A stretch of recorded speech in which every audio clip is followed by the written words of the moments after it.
Ladies and gentlemen, coming to you from the city of brotherly love, Philadelphia, PA, the man with electric football fingers so quick and nimble they defy the human eye. I present to you the one and only Mr. National and the Mr. National Podcast.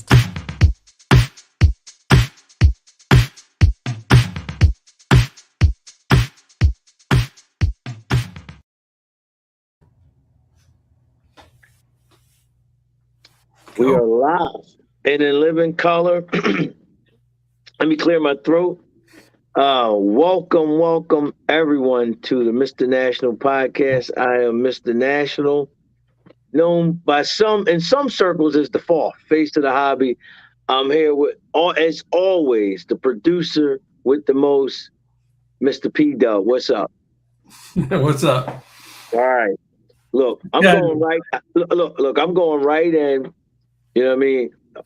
A man needs no introduction, but we're going to give him one. You know what I mean? Yes. MFCA Hall of Famer, Ken Allen. Ken, how are you doing, sir? Man, I'm fantastic, man. I'm great. I'm great, man. I love this hobby. I just love electric football. I definitely love living on topside. There you go. Enjoying retirement. And I got one for Ken, who's from Detroit, and he should know this. P-Dub's from Michigan, too. But this saying I heard, what up, though?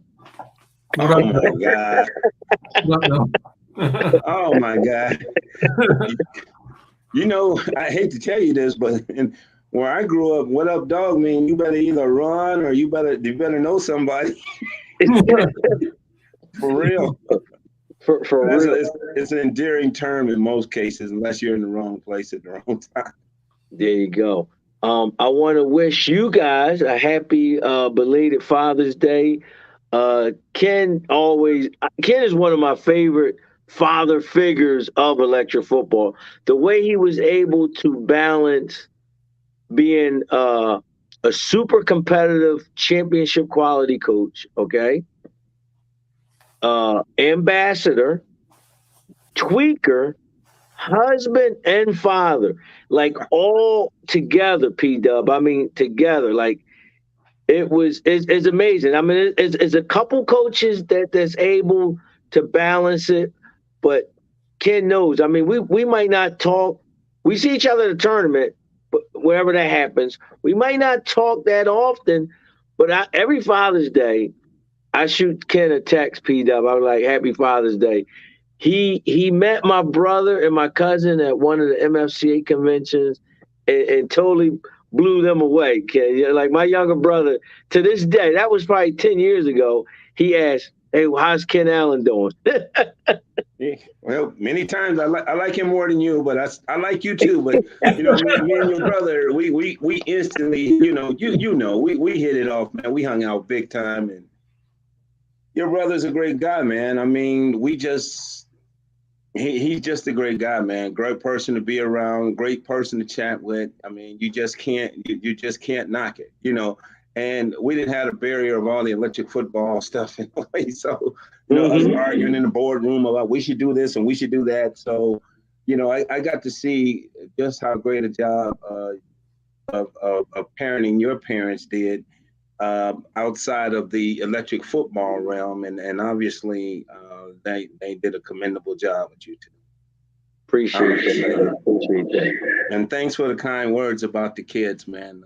Last one just graduated, walked across the stage. If he had played electric football, he would have dethroned you as the pretty boy.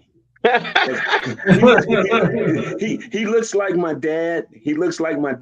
And man, that guy, man, he took a senior picture, and I had to take it from grown-ups. Hey, kid's only 17. He should be a model. There you go. He should have been. Hey, that day, those days are long gone. The gray hair, the extra weight is going. It's going. You know what I mean? Yeah. It's going. Talk about, we're here on a beautiful Thursday evening. talk about throwback. You know what I mean? Back to the Marlin days, Pete Up. That's a throwback. I mean, that's how long me and Ken Allen been kicking it. Okay, we go way, way, way back. Talking about young men, today is the NBA draft. A lot of young men lives are going to be changed tonight. Okay. I know. That's why I'm dressed up, because I'm waiting for to go on stage when they call my name. Good one. Good one. But you see the rest of the suit. Woo! Yeah, right. He probably like the guys wear the suit jacket up top, and he's probably got his boxers on below that. Wow. But Peter, don't stand up. I don't want to see. I don't want to see. Oh, you know it too, huh? Yeah, absolutely, absolutely. But yeah, the NBA Golden State won the title. Our last podcast, we went over the NBA Finals. I don't know, P-Dub, if it was still going on then, but congratulations to Golden State. And they played well. I thought they played as good as they could play, but they just were outmanned. Don't you think? I think that they live by the three and they die by the three. If the threes ain't going in, they're going to look bad. And way too many turnovers. Yeah, way too many turnovers. Turnovers. Who are you referring to? Boston? Yeah. Yes, sir. Yeah. I think I think that's a great lesson in overcoming from the Golden State Warriors. You had Clay injured bad for the last 2+ years. Mm-hmm. You had Steph hurt for years. KD left, so the super team brand was immediately removed. And then you had Draymond going through his troubles. And I think the real MVP outside of Curry doing what he does was Wiggins, because they were able to bring him up to his potential. Yes. And this boy played on both ends of the ball, and he showed why he was a top pick in the draft. And when you matched him up against Tatum just learned a lot of things about more preparation being needed. Yeah. You know, and in that case, you know, the kid's 24 years old, and he carried them all the way to the finals. And you know, I read some things from even some of my good friends that he's not ready. Well, you know, Michael Jordan and that bunch didn't win the championship until they were like 27, 28 years old. Even Isaiah Thomas and those guys. You know, you only have there's only several magics to go around, but people don't understand Magic had Kareem. He had Worthy. He had Hall of Famers walking into the door. And yes, he did play great. But at the end of the day, this kid is 24. And long as he holds to either you win or you learn, he just knows he has to get better. If he gets better, then Boston, you'll see Boston there again, because Golden State, it was a great run, but I think that's more like a filler. It's almost like the Houston Rockets when Jordan left, that kind of thing, where it's right in between the transition of great teams. But that's while we on basketball real quick. So if Jordan doesn't retire, Houston doesn't win those two titles in 94, 95, you don't think? You don't think they could beat the Jordan Bulls? No. Wow. The reason why I don't think they could have beat the Jordan Bulls is because there is a progression that you have to go through. And I'll have to use my own hometown, Detroit Pistons, for that example. You know, you had the Lakers, you had the Celtics. Well, the Celtics got old. Larry Bird, Larry Legend's back went out. But there was a progression. The Pistons had to learn how to win, and they passed the torch. And then the Bulls had to learn to win and pass the torch. When Jordan left, that put Pippen into the forefront. So that was almost like a major step down, because you have to admit that Jordan was the major catalyst, right? Absolutely. Okay, he was a major catalyst. So I don't think they may have lost the first year. I think they would have probably came back and won the second year. But the thing is, when Jordan came back, what happened? They won it again. Three straight down. Exactly. So that they hadn't fulfilled that progression of excellence. in my opinion, just in my humble opinion. And like I said, I'm just a bump on the log. I'm not an expert on that, but those are my observations. Well, hey, that counts for something. You nailed to me. I've never heard it put so well. Yeah, I agree with that 100%. I agree with your analysis of the finals too. The Celtics and Jason Tatum and the Warriors, all that nailed it. Wiggins, he was balling. Wiggins was outstanding, dude. The defense he put on Tatum. I mean, he was borderline MVP the way because he took that kid right out of his game. I mean, Ken did nail it. He topped the line. But Tatum, like, he reminds me of like Kobe, right? He could be like Kobe. Like every year, Kobe came back just a little bit better. Like during the offseason, he added something. And if Tatum does that, then he needs a little bit of luck. He needs one other good player on that team, maybe. But I think if he's that kind of guy where he comes back every year a little bit improved, I think it's only a matter of time before that team wins. Actually, the shooting guard, I can't think of his name right now. Jalen Brown. Is that his name? Yeah, number 7, right? That kid,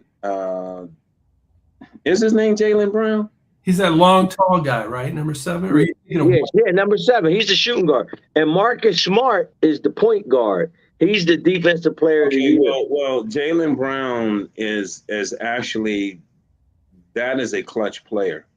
I think that they had to defer to him because of Wiggins being neutralized, and he actually answered the call as well as Al Horford did to make that into a series. But at the end of the day, again, Golden State has been there. They know what it takes. They have that cool, and that's in everything. It even transcends in our hobby. You'll see guys, they're playing and they're throwing the football. And then as soon as they say 10-9, they're throwing the football and throwing it all over the place because they're playing in a big game for the first time. All the lights are on. Everything is different.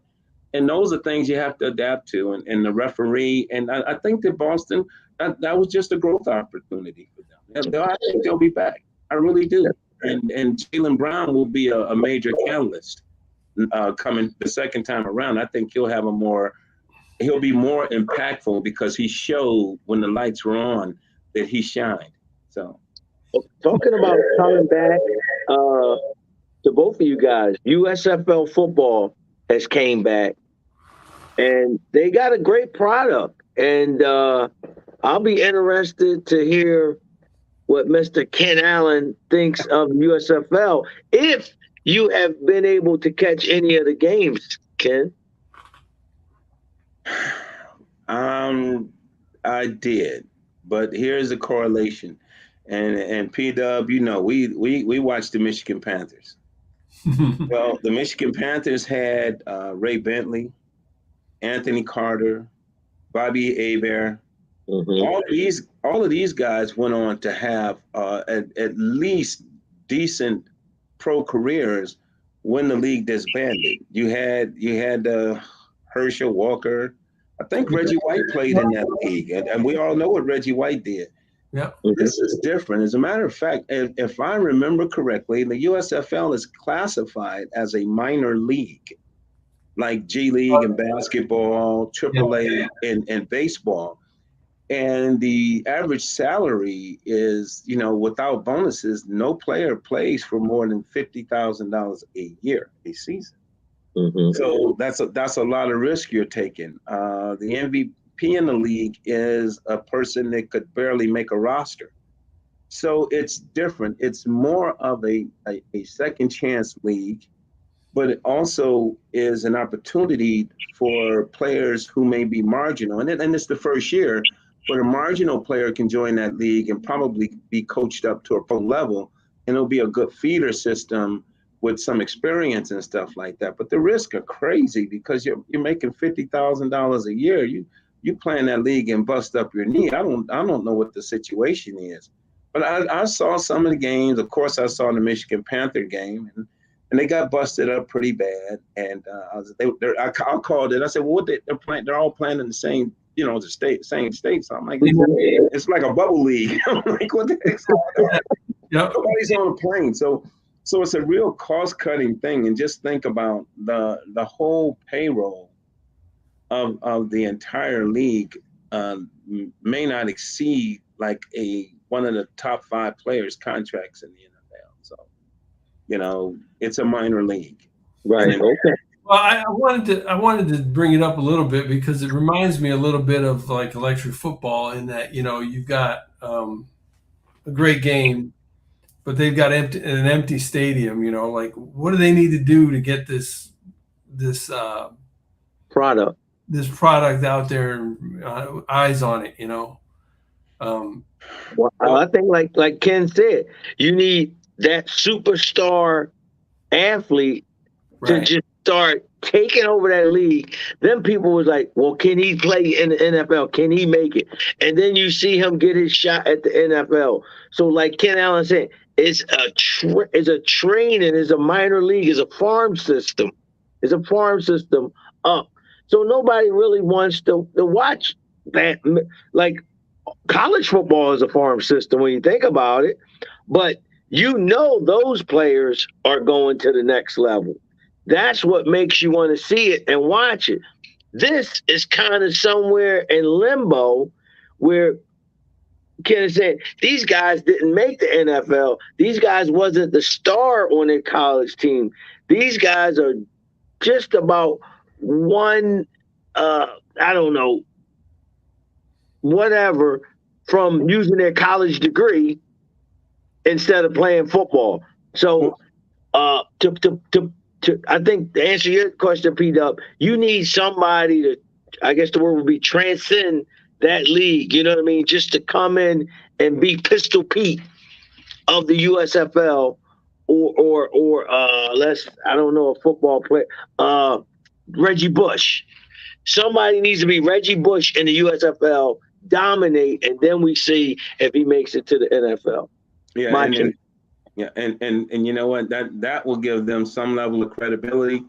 But you made a reference to electric football, P-Dub, and I totally agree with that particular reference.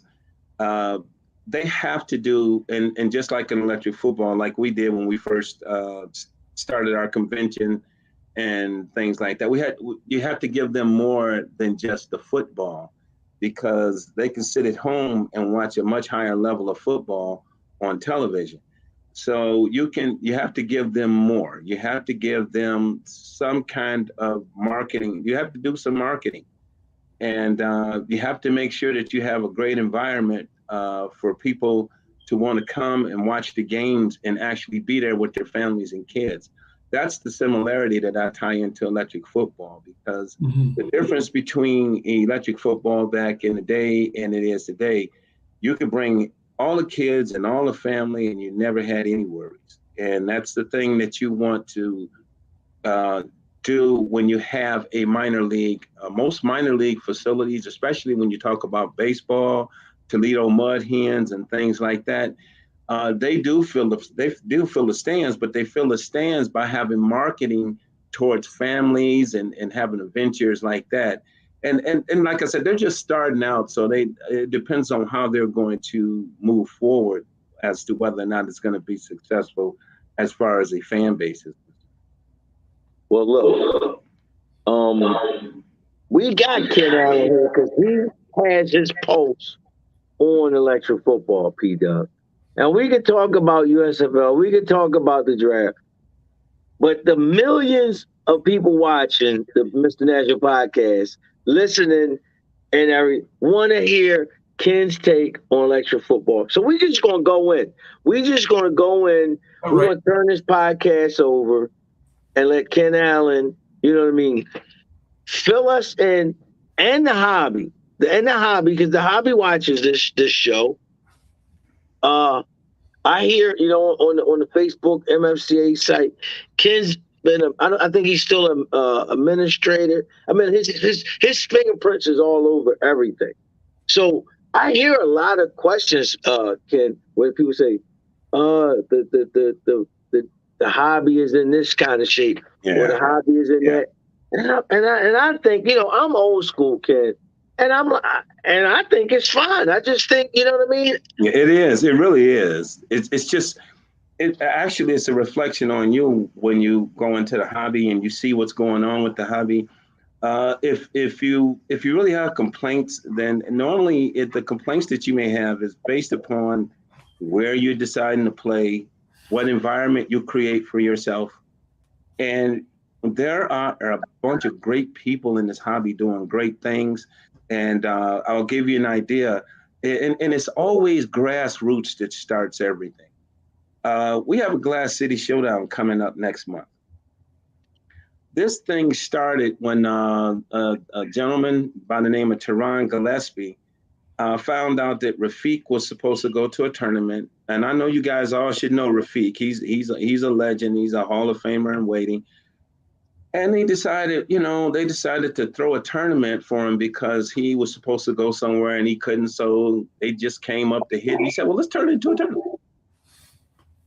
Year after year, we started, I came on board as an advisor at some point, but year after year, the first 2 years I went there, and it was like, they had these themes. It was crazy.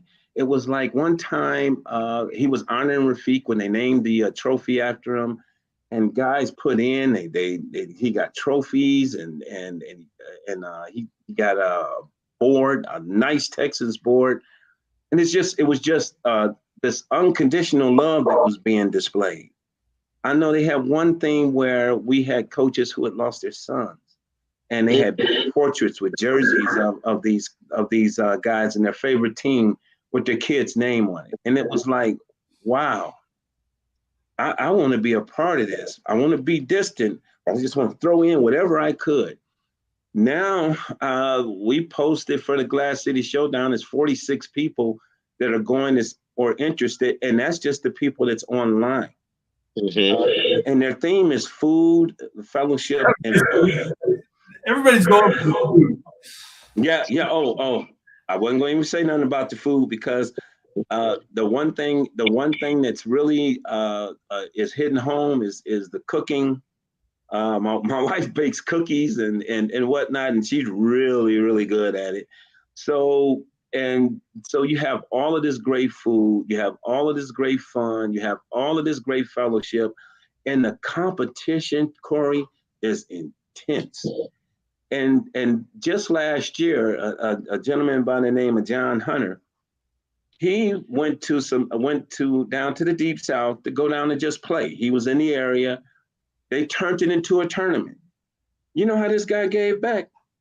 He created a tournament called the Pinnacle.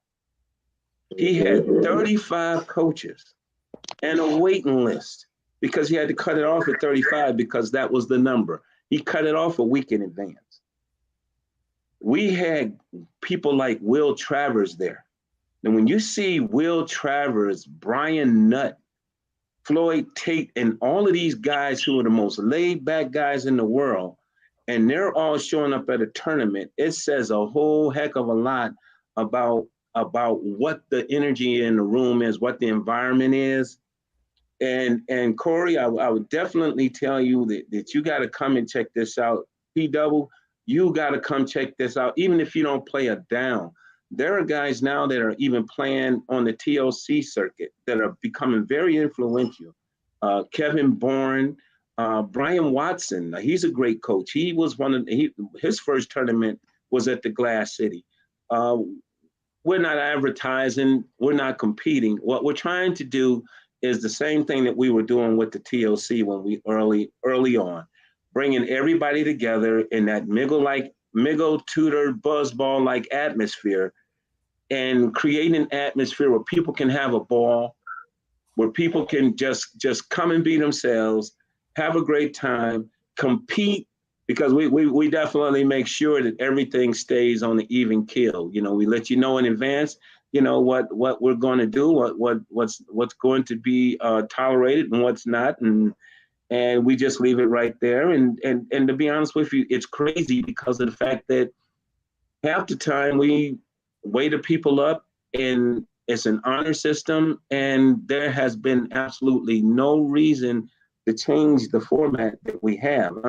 I'm just afraid that 70, 80 people might show up at this place because, we advertised it and I'm almost scared to put the video out because people are having so much fun. They're enjoying themselves. They're eating so much sometimes that it's like, all right, guys, time to get up and play. It's like, oh man. Yeah. Yes, sir. Date and location. Oh, that would be, July 15th through the 17th, I think it is. Mm-hmm. That weekend right there. And let me make sure I got the dates right. Give me 1 second here. Okay. I've got a bad habit of, 15th, 16th, and 17th.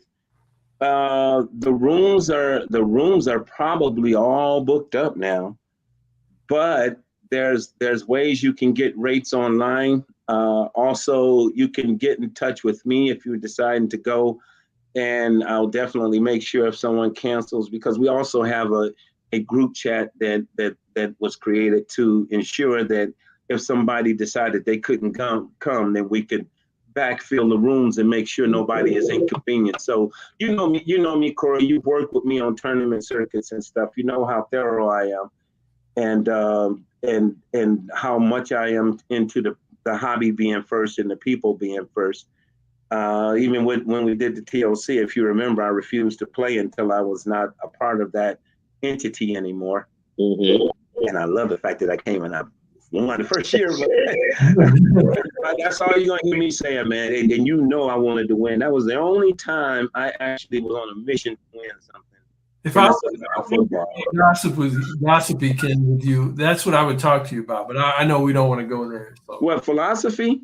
No, just the fact that you separate the competition from the administration. Well, it's for me, and without this being about other people, mm-hmm. because there seems to be a prevalence in the hobby that if you say something in affirmation that you like, that you are disrespecting other people. And that's not necessarily what it is. If I say, I don't want to be a part of the administration because I was over the rules committee, you were there on the ground floor when all that stuff came into fruition.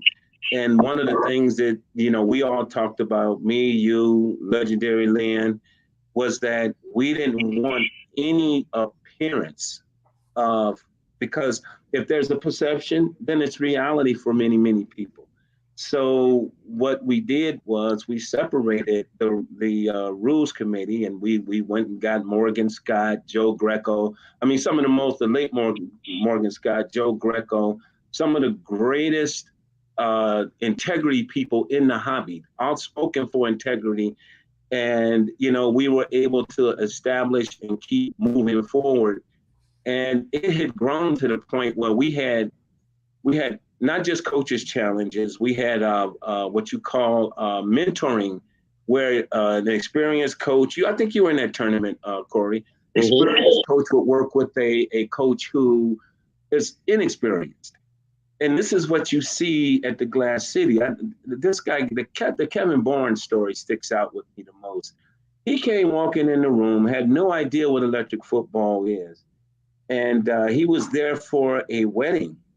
And by the time Rafiq got through winning, playing in the Coaches Challenge, this guy has just turned into this monster of an influence in the hobby. And it's great to see it. Same thing with Brian Watson. He came walking in. He was going through some personal life-altering tragedy. And we gave him a standing ovation when he came back in the room. And when we need that welcoming environment again, that's what you used to get at the MFCA. A lot of people don't know that the Coaches Challenge was created not for two coaches to get together and win a tournament. And again, I got to preface this is not a knock of what's going on today. The game has evolved to something different, and you either adapt or you find something better to do. But in this case, the Coaches Challenge was, if you went and played as many coaches by their rules, you would gain points. I actually won a Coaches Challenge helmet because Ravina Al, you know who Ravina Al is, don't you?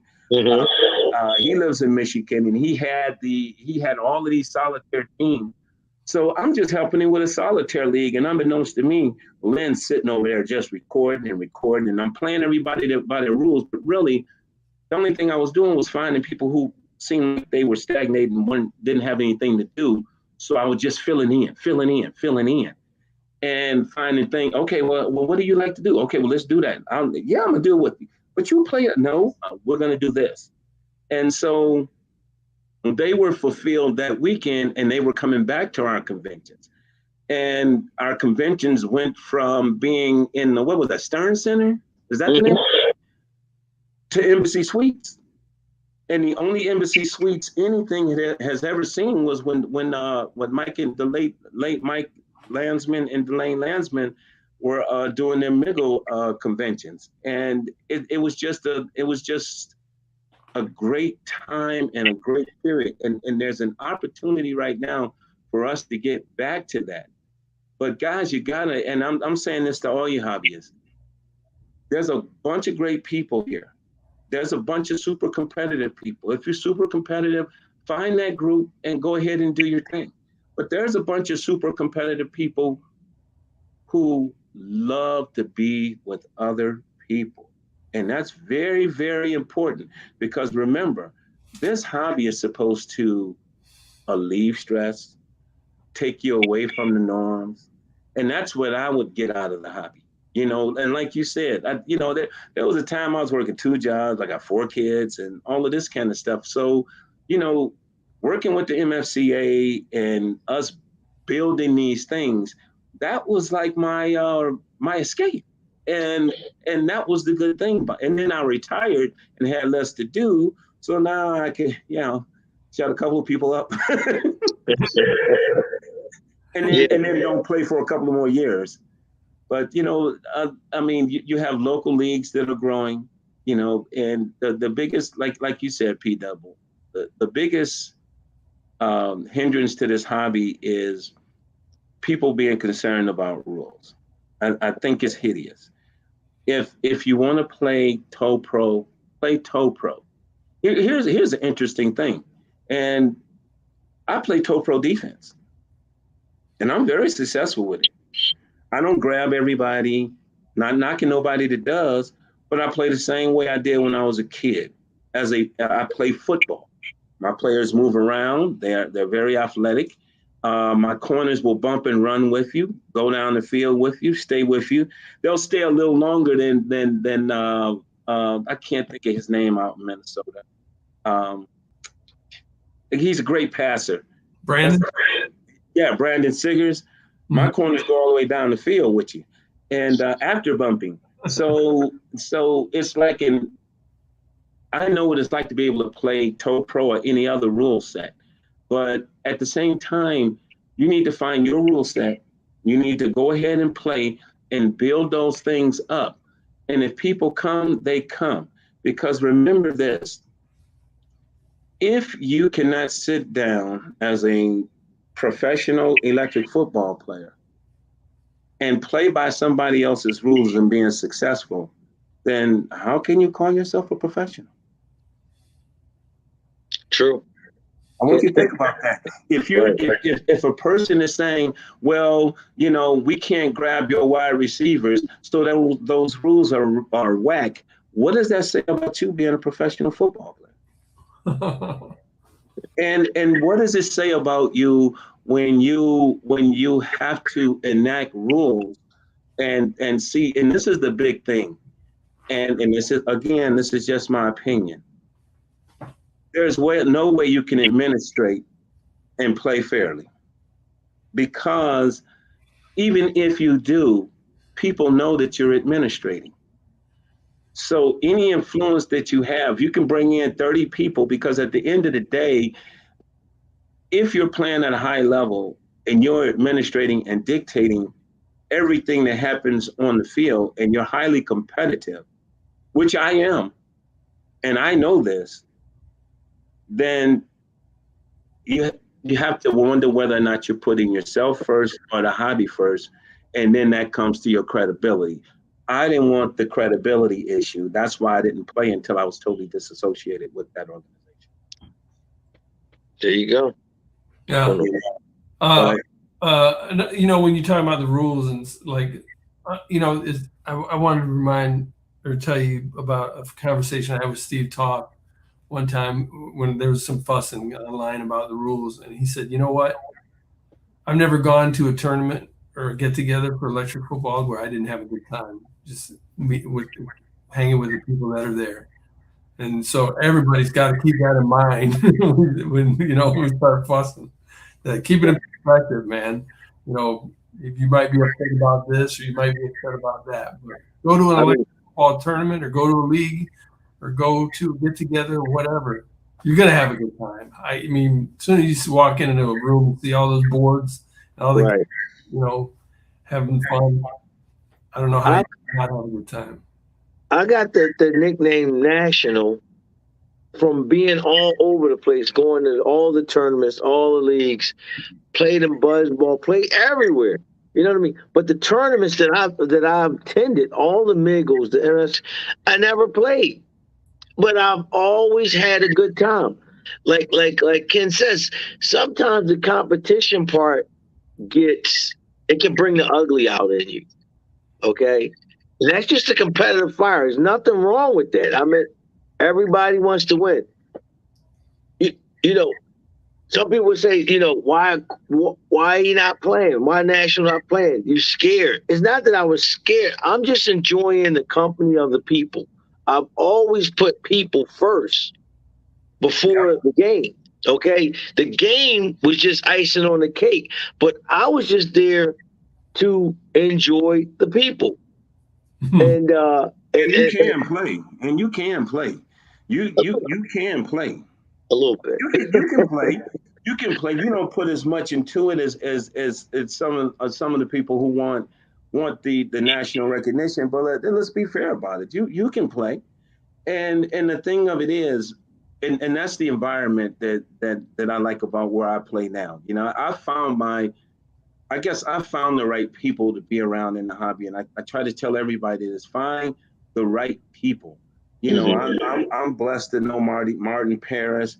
I finally, for the first time, I went down south, and you know, Dave Nichols was the first person that I met in the hobby, and I'm ashamed to say it took me 25 years to get my little tail down there, and to play down there in the tournament, and I never played in the Bama Blast, and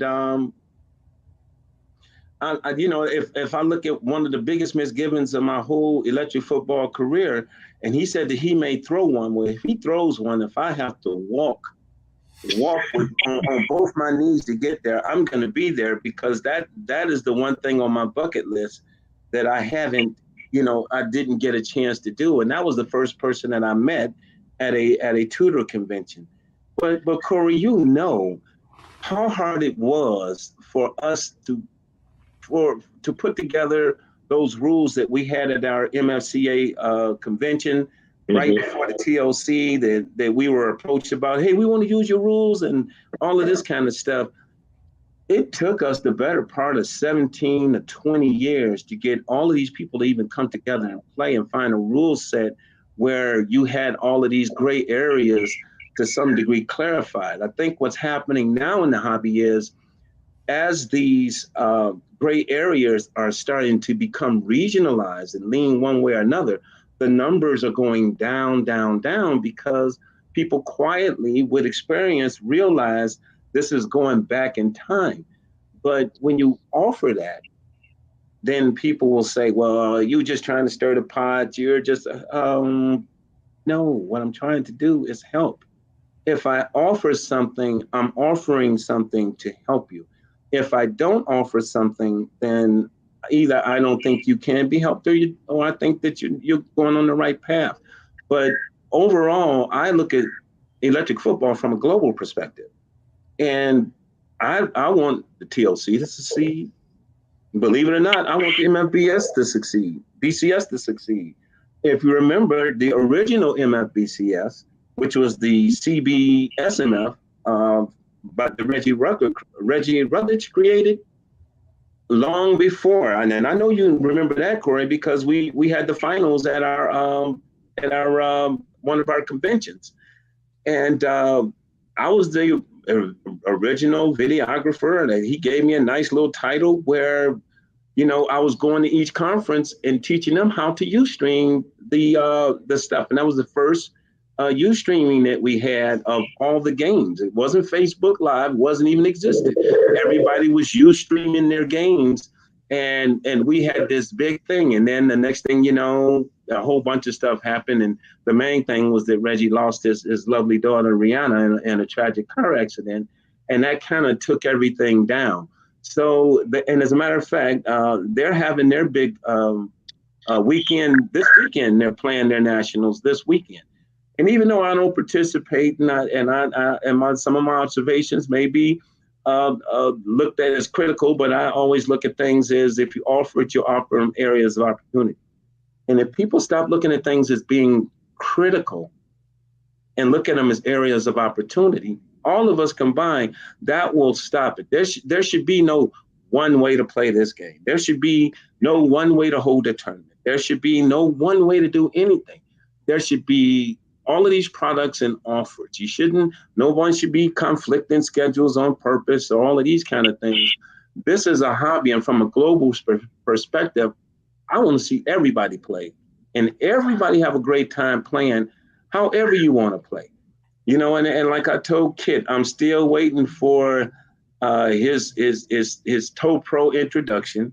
I mean, it's good to put all the things up there in perspective, but I told him I'll be the first one to play. Because you know what? I've been playing for 52 years. If somebody come up with something that I haven't seen in 52 years of playing competitive electric football, then guess what, buddy? Then I'm gonna be the first one to shake their hands, because, you know, I'd like to see something new. There one time they had rules about turning a lineman. Okay, we used to be able to turn all the linemen. Heck, we used to glue them together. That's how bad it used to be. They would glue them together, and you have to figure out a way to stop those guys. So some people, this is a bad thing, and no, it's not a bad thing. But then, you know, at the same time, rules are rules, and if this is their rules and you choose to play by them, let's not argue the rules. But the main thing that they do have to understand, and this is in any hobby, in any sport, once you play a game, whether you're an administrator or somebody that just walked in, the person that does all the interpretations and clarifications is the guy that stands between you, and that's the referee.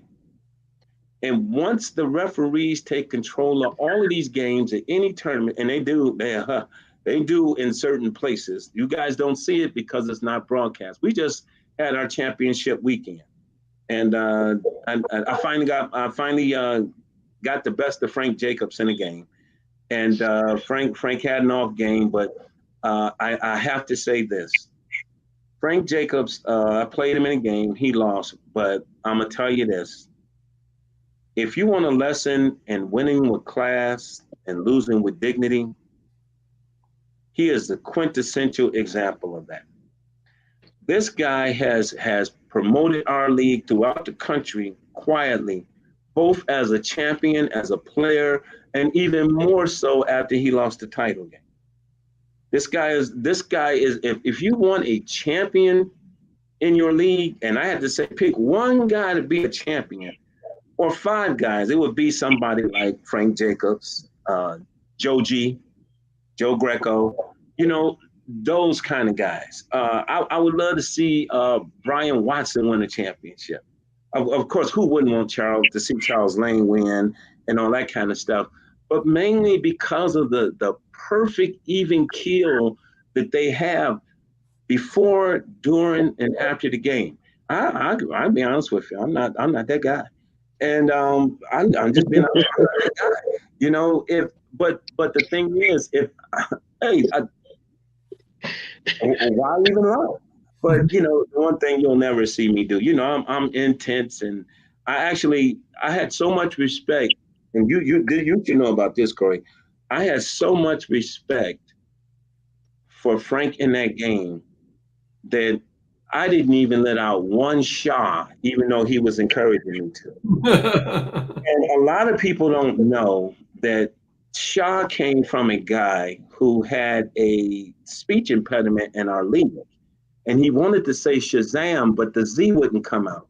So instead of him feeling bad about it, the whole league just would say Shaw when they made a touchdown. That's where it comes from. But of course, my wife, you know about this, girl. Of course, my wife, I say Shaw, she gonna be, you know it's Shazam. So she'll say what? What would she say? Damn. So just everybody should just look at anything that come their way. When it comes my way, I look at it as an area opportunity. If we look at it as an area opportunities instead of criticism, then I think the hobby will thrive as a whole. But it's almost like if you say something good about these people, you're saying something bad about these other people. And there's an old saying, I know you guys know that saying, it's not what you called, it's what you answer to. So if I say that Paul Pate, there was a situation with a coach of the year. I think the person that made coach of the year was Bobby Moore, I believe.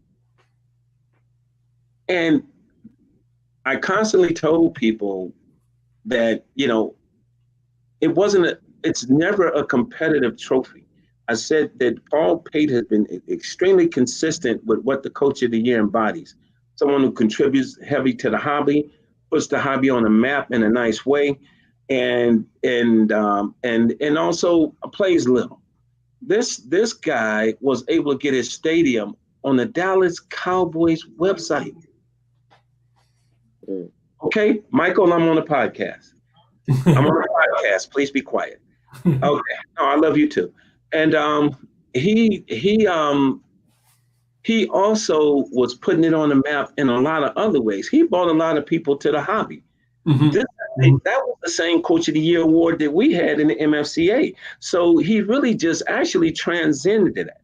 But there was also a yearning for a competitive coach. And there was nothing wrong with that. So, but my whole question was, why did it have to be online, one versus the other? If we had a competitive coach, okay, and I think that was Brian, and well deserved too. I mean, he's been lights out. So you got to get him in credit for that. I mean, forget all the other sidebars and all that kind of stuff. The guy's been winning. Okay, deal with it. Okay, and you know me, I didn't clash with darn near all of them. But the fact of the matter is, the truth bears no disguise, and the fact of the matter is, BP been cracking heads. Give him credit for that, and that's what that award was for. But that doesn't diminish Bobby Moore's award, because Bobby Moore's award was that of a contributor. He did a lot of stuff, and he played well with that Hawaii team in a short period of time. And that was consistent with what Plugged In had done every single year. And I commend you for that, P-Double, for staying into that lane and maintaining it. And I hope you keep that fire for that, because we need more of that, actually more than we need the competitive aspects, because the competitive aspects alone will never, ever carry this hobby. Competitive aspects is 50 or less, okay? Hobby and contributing and bringing new ideas, bringing product and stuff like that. Now you're dealing with the thousands. And that's why on our site, and just to be clear, that's why on our site, we do watch the content, because people come to our site. We're somewhere approaching 2,600 members now, Corey. Think about that, 2,600. The only people that have more people that really are active on their site is a proprietor. Mm-hmm. Okay.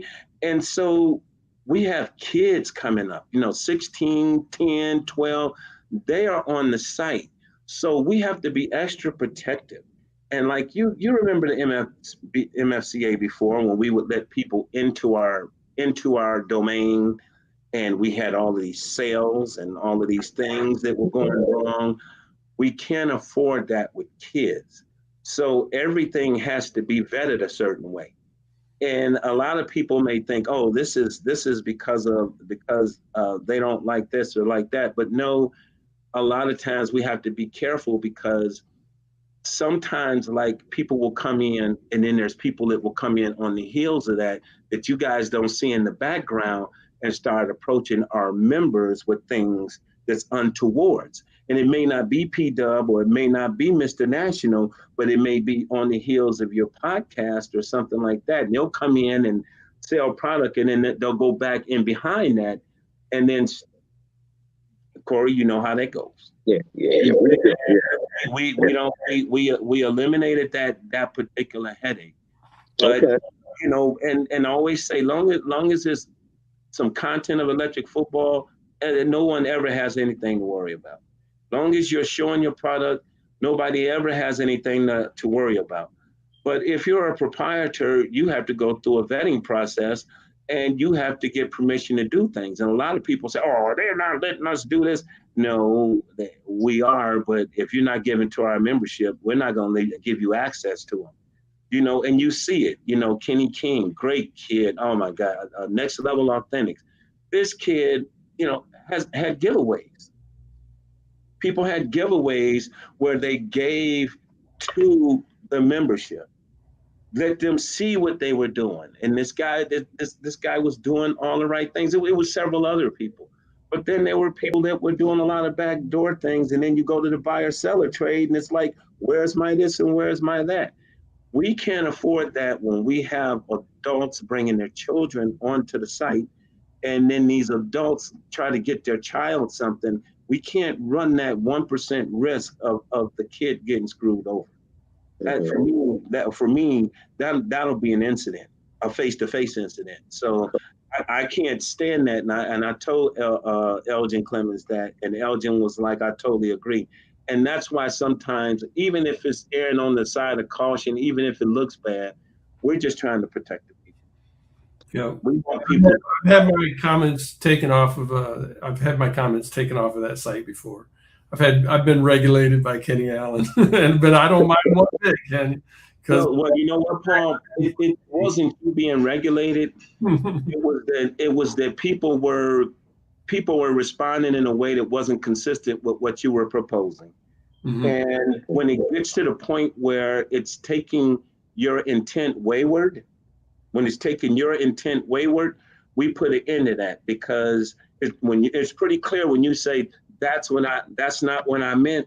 Well, when you say that, that's one of the things that I have on the site, actually a keyword, where if there's a misunderstanding, I have misunderstanding in language in there, basically from my profile and background. But if misunderstanding language, then it alerts me, and I go and I read it, and I realize here's somebody really taking a backhanded shot. This can get out of hand. So then I have to shut it down. Yeah. So, I had to post the post about the multi-rule layered tournament, and that kind of started going sideways. I remember it was like, you know. Yeah, so, you have good intentions, but sometimes it just goes. People take it sideways. And you can go to some of these sites, and you just genuinely have a thought in the morning, and some person, and in some instances, a clown will come. Oh, you know, when these people get to talking, you know, and the thing is, you know. This is what I always say. We all typing on the internet. There's going to be misspelled words and stuff.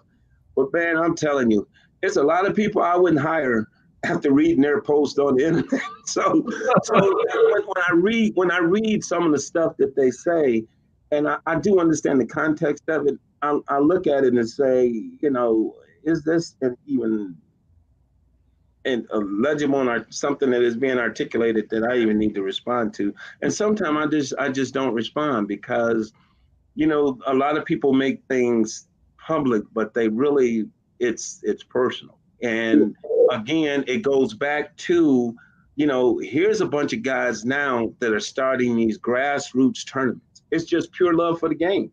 Mm-hmm. And people see that, and they're gravitating towards it.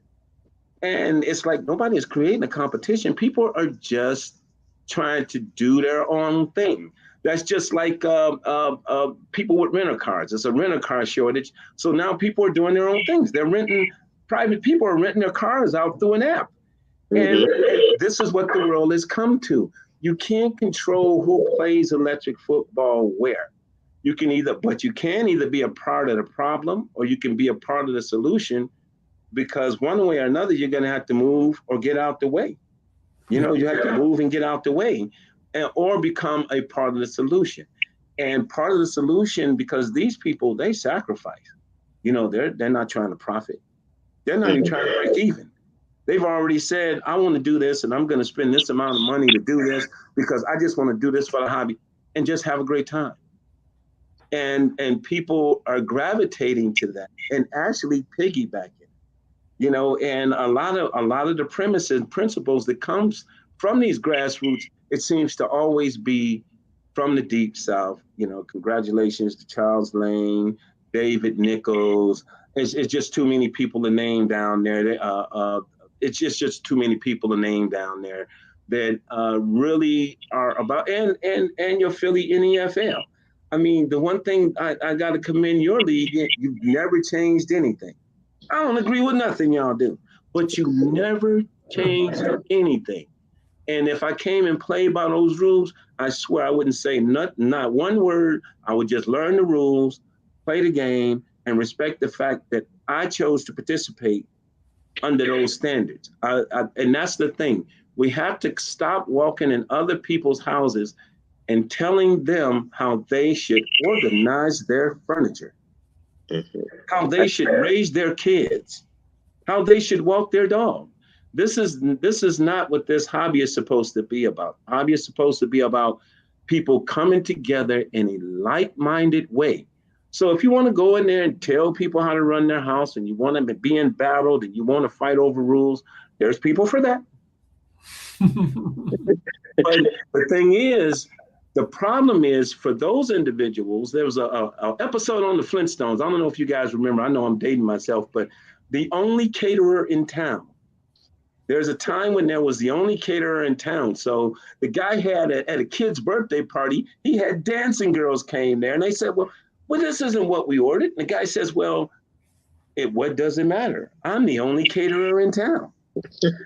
So they became caterers and they ran him out of business. But only because they became caterers, the intention was not to run them out of business. It was just to make sure that the kids weren't looking at dancing girls and they was looking at the clowns and the balloons like they should have been.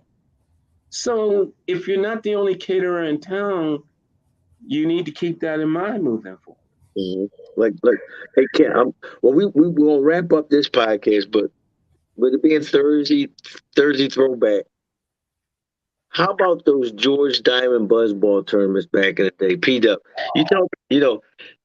Ken talks about, people wanting to change rules. You didn't come in there to George Diamond and Mike Pratt and question anything. You never questioned. Right. You came, your team got inspected, a thorough inspection by Mike Pratt. This dude would cut your bases up if that's what you asked him. This base is not legal. Do you want me to make it legal? Do you want to play with this base? Yes, I do. And he would trim off the dial, not really change the dynamic, but he would do what he had to do, get that player legal, lock your team up. Okay. Boards were all George Diamond boards. Whether you liked it or not, you knew you were playing on a George Diamond rule. I want to say they started the light and dark thing because early on, when people wanted to play with multiple teams, they couldn't. It was almost like a thing like first to pay their dues would be the Lions or the Cowboys or whatever, and then that team was cut off. And then they came up with this idea of light and dark, where they can have multiple teams. And that's where I adopt our rules from. So Ken has touched on most of the podcast about how people bicker to the rules and you wanting to change your rules. He said a thing about the Philly League. We didn't change nothing. We stayed the same from when Myron started it. We made minor tweaks, but the base rules stayed the same. Because once you start changing and switching to appease, then you lost your structure. You lost your foundation. You know, That's what happened in Michigan. Yeah, George Diamond would not change. And like Ken, the coordinator says, you either gonna come and play or you're not. And George and them didn't apologize and pray. They didn't apologize to nobody. Okay. And let me tell you some of those rules. One of them was, and here's the oddity of it. You could stick pass and you could actually turn and burn on the stick pass.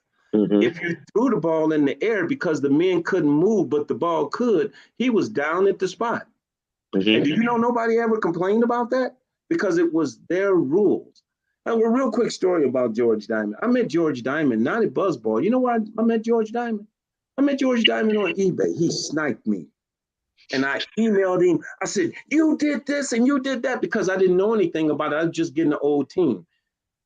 George took me under his wing and told me about the whole eBay process. And that's how he and I met. And I ended up meeting Chris Stacy. Chris Stacy painted my teams for years and years and years and years. The first person to paint my team was the legendary Dirk Thomas. I wish you had the pleasure of meeting him, because he was the quintessential class personified. As a matter of fact, one of his disciples is Patrick Morris. So you know that. And you see how even keeled he is. And, you know, we met at Buzzball, and I came to Buzzball, and I was like, so you're George Diamond? He's like, so you're Ken Allen. And we sat there and had a conversation about eBay and everything else, because we were sharing secrets on how to go and use different search engines, the whole 9 yards. And when you meet people in that light, and you know how me and George go about it online sometimes about the politics, but see, most of the people in this hobby that know me know that I have strong beliefs, but the strong beliefs are just the sidebar, a bracket in a conversation. If you call me, I'm there. Mm-hmm. Because a lot of people take things to heart too much, and when you and you guys should keep providing areas of opportunity for people to grow. But if this is what you want to do, don't change it. Let people gravitate to it and watch it grow. And the people will tell you what's good for you and what's not good for the people will tell you what direction you need to go in to either get better, or if you want to have that closed shop of 20 to 25 coaches, then that's fine. It's no knock against it, but you can't get mad at other people for doing things their way and the numbers tell something different. Because here's the funny thing. In that Pinnacle Turn thing, that Glass City, their philosophy is they don't care if 5 people show up. But yet still you have this undeniable growth. But they don't really care who show up. They just whoever comes there to have fun and fellowship. I want you to think about that. And all of a sudden, everybody is interested in going. Everybody is talking about going. My messenger is blown up. The rooms are literally filled. And then there's people still trying to rent the rooms, even at a higher rate, because of the fact that the word of mouth, like anything else, the word of mouth has traveled. Bro, you need to bring your tail down there. Frank gonna be down there. I think John Martin's coming too. All right, I'm gonna look at it. Yeah, John was at our network. Do you believe I hadn't seen John in years? Man, if you saw him, I had to reintroduce myself. He had a bigger beard than you. Then he had all his hair growing like Jesus Christ Superstar. I'm like, who the hell is that guy? That's John. I'm like, that's not you. He said, speaking. I'm like, oh my God. Yeah. So, you know, there's people that are coming, people that we know are coming back because of these little grassroots tournaments that people are just throwing just to have fun. There you go. So, and PW, you got to check it out, man. You got to check it out. Everything that you'll be looking for is there, including opportunities for growth as a coach, because we teach. I sit down and I teach. Ken, we want to thank you for coming on. This is what we needed. We needed a boost, you know what I mean? heard Mr. National be so quiet in a podcast. I told you. I said when we got to it, I was turning the show over. I know Ken can carry anything he's on. Before I let him go, he was one half of the Miggle Championship commentating crew, him and Frank Johnson, for years and years and years. Okay, Ken can carry a podcast, a ceremony, whatever you need. So, Ken, I want to thank you for coming on, taking the invitation, man. Hey, we gotta do it again. We gotta do it again. I tell you what, after the Glass City, we'll have you back on, and we could talk about how it went down. Oh, that'll be awesome. That'll be awesome. It's a rundown. That'd be cool. That's it. Hopefully, Teron. I got to clear it with Teron and Marty, but I'm quite sure that, because like I said, I don't want to be in the forefront. I'm literally passing the torch, finding the right people, teaching them everything I know in case I go the way of the dinosaur. That there are people that can carry on both the knowledge and the idea. And I found some great people to do it. Great people, man. It's some great people in this hobby. Can you healthy? You healthy. You aging in reverse. He looks the same as he looked in the DC Miggle convention. That was 1999. All right, the same. Probably in better shape. Well, P-Dub, that's gonna wrap it up. But peace. All right, thanks a lot, guys. God bless you. God bless the MFCA and electric football.